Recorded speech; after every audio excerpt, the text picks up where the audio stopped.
Nipah ബാധിച്ച് മലപ്പുറത്ത് മരിച്ച 14 വയസ്സുകാരൻ നാടിൻ്റെ നോവാകുന്നു. മലപ്പുറം പാണ്ടിക്കാട് ഒടോബറ്റ വലിയ പള്ളിയിലായിരുന്നു കബറടക്കം. ഫുട്ബോൾ ജീവവായുവായിരുന്നു അവന്. പാണ്ടിക്കാട് ചെമ്പ്രശ്ശേരി ഫുട്ബോൾ അക്കാദമിയുടെ മിന്നും താരവുമായിരുന്നു.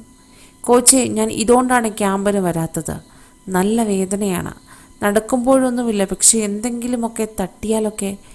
നാളെ ആശുപത്രിയിലേക്ക് പോവുകയാണ്, മഞ്ചേരിക്ക്. പാണ്ടിക്കാട് ചെമ്പ്രശ്ശേരി സ്വദേശിയായ 14 വയസ്സുകാരൻ കാലിലെ വേദനയെക്കുറിച്ച് ഫുട്ബോൾ പരിശീലകൻ പി അഫീഫിന് മെയ് 15 അയച്ച ശബ്ദ സന്ദേശമാണിത്.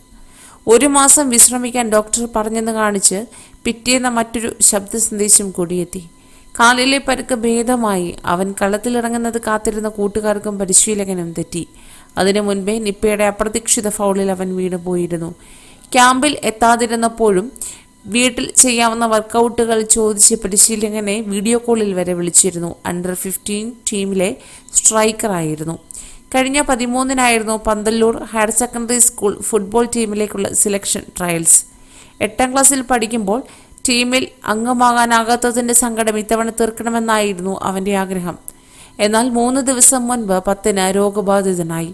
സ്കൂളിലെ അധ്യാപകർ 18-ന് പെരിന്തൽമണ്ണയിലെ സ്വകാര്യ ആശുപത്രിയിലെത്തി കണ്ടപ്പോൾ സെലക്ഷൻ ട്രയൽസിൽ പങ്കെടുക്കാനാകില്ല എന്നായിരുന്നു മകൻ്റെ ഉത്കണ്ഠയെന്ന് മാതാവ് പറഞ്ഞതായി അധ്യാപകരിൽ ഒരാൾ ഓർമ്മിച്ചു.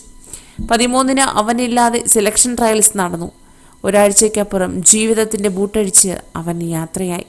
കൂടുതൽ വാർത്തകൾക്കായി ഈ ചാനൽ സബ്സ്ക്രൈബ് ചെയ്യുക.